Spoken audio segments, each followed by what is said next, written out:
Hello anime fans. तो guys आज मैं 5 ऐसे रोमांस एनिमेस के बारे में बताना चाहता हूँ कि जो कि बहुत ज़्यादा अंडररेटेड है, लेकिन इनमें जो स्टोरी है, प्लॉटिंग है, वो बहुत ज़्यादा अच्छा है।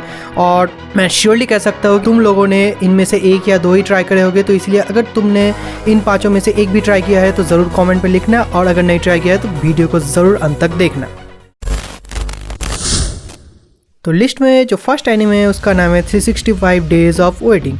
तो इसमें हमारा जो मेल कैरेक्टर है टाकुया और जो मेन फीमेल कैरेक्टर है रिका, ये दोनों एक ही ऑफिस में कॉलीग्स है और इनमें कभी बातचीत हुई नहीं है। लेकिन जो ऑफिस है वो सडनली प्लान करता है कि वो लोग यहाँ पर मैरिड नहीं है या फिर जो इनका फैमिली यहाँ पर नहीं है, तो उनमें से कुछ लोगों को वो लोग अंटार्कटिका ब्रांच में भेज देंगे। तो इसीलिए अब अंटार्कटिका जाने से बचाने के लिए जो रिका है वो सडनली टाकुया को एक प्रपोजल देती है कि वो लोग एक फेक मैरिज के बारे में ऑफिस में रूमर्स कर दे कि उन दोनों की 365 डेज में वेडिंग है।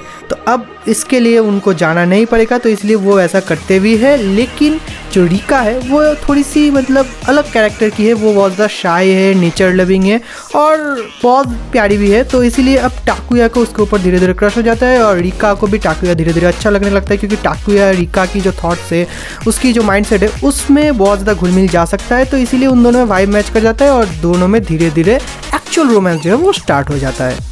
देन जो एनिमे लिस्ट में है उसका नाम है ए गैलेक्सी नेक्स्ट डोर। अब ये एक स्लाइस ऑफ लाइफ एनिमे है जहाँ पर हमारा जो मेल कैरेक्टर होता है कुगा, उसकी फादर और मदर की डेथ होने के बाद उसकी जो सिस्टर और एक ब्रदर है, उनकी रिस्पॉन्सिबिलिटी उसके ऊपर आ जाता है। और जो कुगा है वो काइंड ऑफ एक मांगा आर्टिस्ट है, तो इसीलिए वो किसी तरह से अपने जो फैमिली है उसका देखभाल करना स्टार्ट कर देता है। और सडनली यहाँ पर उसको जो मांगा आर्ट है उसमें एक सबऑर्डिनेट की ज़रूरत पड़ती है। तो इसीलिए यहाँ पर एक फीमेल कैरेक्टर आती है जिसका नाम है शियोरी गोश्की। तो ये उसको मांगा में हेल्प करने के लिए यहाँ पर आती है, लेकिन एक्चुअली एक स्टार आइलैंड है, वहाँ की ये प्रिंसेस है और वो अपने आप को एक्सप्लोर करने के लिए जापान में आ जाती है। और यहाँ पर आने के बाद जब वो कुगा है उसके साथ काम करना स्टार्ट कर देती है, और जो कुगा की जो ब्रदर सिस्टर है उनके साथ भी इसकी बहुत ज़्यादा अच्छी बॉन्डिंग हो जाती है। लेकिन इन स्टार पीपल्स के पास एक स्टिंग है। अब उस स्टिंग के थ्रू जो कुगा है वो उसके साथ कनेक्टेड हो जाता है और वो दोनों काइंड ऑफ एंगेज्ड हो जाते हैं। अब इसके आगे की स्टोरी के लिए तुम्हें तो ये एनीमे देखना पड़ेगा। देन जो एनीमे लिस्ट में उसका नाम है कोई किमो। ये फुल्ली एक रोम कॉम है जहाँ पर हमारा जो मेल कैरेक्टर है रियो, वो एक 27 years old charming cool dude बंदा है। एक्चुअली मजाक कर रहा हूँ, वो एक परफेक्ट मैन है जो कि काइंड ऑफ एक हाई स्कूल गर्ल के ऊपर क्रश खा जाता है। हाँ भाई, यहाँ पर हमारी जो मेन फीमेल कैरेक्टर है उसका नाम है इचिका। वो जो रियो है उसको सडनली सेव करता है और उसके बाद रियो जो होता है वो उसके ऊपर क्रश खाने के बाद various types of process start कर देता है ताकि जो इचिका की हार्ट है उसमें अपने लिए जगह बना सके। तो इसीलिए ये इसमें बहुत ज़्यादा फनी सीन्स है, क्योंकि वो काइंड ऑफ बहुत ज़्यादा गिफ्ट्स, फ्लावर, सब कुछ इचिका को देना स्टार्ट कर दिया। लेकिन इचिका अपने लाइफ को किसी तरह से संभालती है, क्योंकि वो एक हाई स्कूल स्टूडेंट है। अब कैसे इनमें रिलेशन होगा या फिर कुछ ना होगा, तो इसके लिए तो तुम्हें ये एनीमे देखना पड़ेगा। देन जो एनीमे लिस्ट में उसका नाम है Tada could never fall in love. तो यहाँ पर हमारा जो टाडा है वो अपनी सिस्टर और अपने जो ग्रैंडफादर है उनके साथ रहता है, और ग्रैंडफादर की जो कॉफ़ी शॉप है वहाँ पर वो काम करता है। वो एक्चुअली स्टूडेंट है। और यहाँ पर हमारी जो मेन फीमेल कैरेक्टर है इसका नाम है टेरेसा। वो एक यूरोपियन होती है और वो लग्जमबर्ग करके एक जगह से, तुम लोग जानते हो कि वो कौन सा जगह है, वहाँ से जापान में आती है। और जापान की जो कल्चर है उसमें वो बहुत ज़्यादा घुल मिल जाती है, क्योंकि उसको ये कल्चर पसंद है।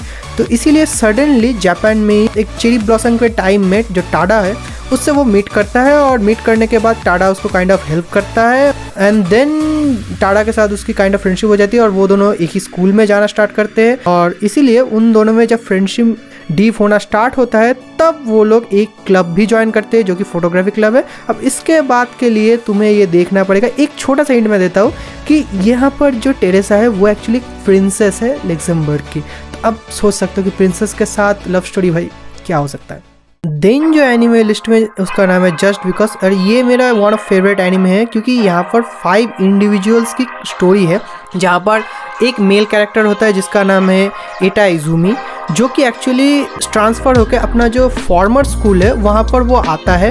और वहाँ पर आने के बाद अपने जो दोस्त थे, जैसे कि यहाँ पर एक और मेन कैरेक्टर आने वाला है जिसका नाम है हारुतो, उसके साथ अपनी बॉन्डिंग्स को ठीक करता है। देन उसकी एक चाइल्डहुड क्रश होती है मियो, अब उसके साथ उसकी बॉन्डिंग्स है उसको वो ठीक करता है। देन यहाँ पर एक और कैरेक्टर आने वाली है जिसका नाम है कोमिया।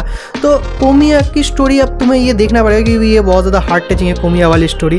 तो काइंड ऑफ कोमिया को जो इजुमी है उसके ऊपर क्रश है, और इजुमी जो होता है उसको मियो के ऊपर क्रश है, वो जो कि बहुत पहले से ही चाइल्डहुड क्रश है। देन जो हारुतो है वो इजुमी का फ्रेंड है, और हारुतो काइंड ऑफ एक मोरिकावा करके एक फीमेल कैरेक्टर है उसके ऊपर हारुतो का क्रश है। तो इन सबको मिला के यहाँ पर एक कॉम्प्लिकेटेड सिचुएशन होता है, लेकिन भाई हर एक की स्टोरी में यहाँ पर डीपली फोकस किया गया है, और तुम मोरलेस यहाँ पर बहुत सारे सीन्स देख के हर्ट भी हो जाएंगे। यहाँ पर जो डीपली बॉन्डिंग है इसके ऊपर बहुत ज़्यादा इन्होंने फोकस किया है, तो इसलिए इसको भी ज़रूर ट्राई करना। देन एक बोनस एनीमे है लिस्ट में जिसका नाम है 3D कोनोजो गर्ल। तो यहाँ पर हमारा जो मेन मेल कैरेक्टर है सुसुई, वो एक ओटाकू टाइप कैरेक्टर है, और हमारी जो मेन फीमेल कैरेक्टर है इरो इगोराशी, वो स्कूल में बहुत ज़्यादा फेमस है, और ये हाई स्कूल बेस्ड स्टोरी है। तो यहाँ पर जो सुत्सुई है उसके साथ इरोहा की काइंड ऑफ एक क्लैश होती है, और क्लैश में सुत्सुई इरोहा का बहुत अच्छा बुरा कह देता है। उसके बाद जो इरोहा है उसको रिग्रेट फील होता है कि वो क्यों कहता है या फिर ऐसा कुछ, तो इसीलिए उन दोनों में सडनली मतलब इरोहा जो होती है वो सुत्सुई को प्रपोजल दे देती है कि वो चाहती है कि वो उसको जाने पहचाने, इसीलिए तो इन दोनों में रिलेशंस तो स्टार्ट हो जाता है। लेकिन भाई ये दोनों ऑपोजिट कैरेक्टर है, ऑपोजिट वर्ल्ड के, तो इसीलिए इनमें जो रिलेशन होगा क्या वो टिकेगा, और अगर वो टिक भी जाए तो इनके जो एक्सटर्नल एनवायरनमेंट है उनमें क्या ये लोग स्टे कर पाएंगे। और मैं सच में बोलता हूँ कि इस एनीमे के बीच में शायद तुम्हें थोड़ा सा बोरिंग लग सकता है, लेकिन इसकी जो एंडिंग है वो बहुत ज़्यादा हार्ट टचिंग तो है। तो इसीलिए इस वीडियो में इतने ही, और वीडियो अगर तुम्हें अच्छी लगे तो वीडियो को एक लाइक एंड शेयर ज़रूर कर देना।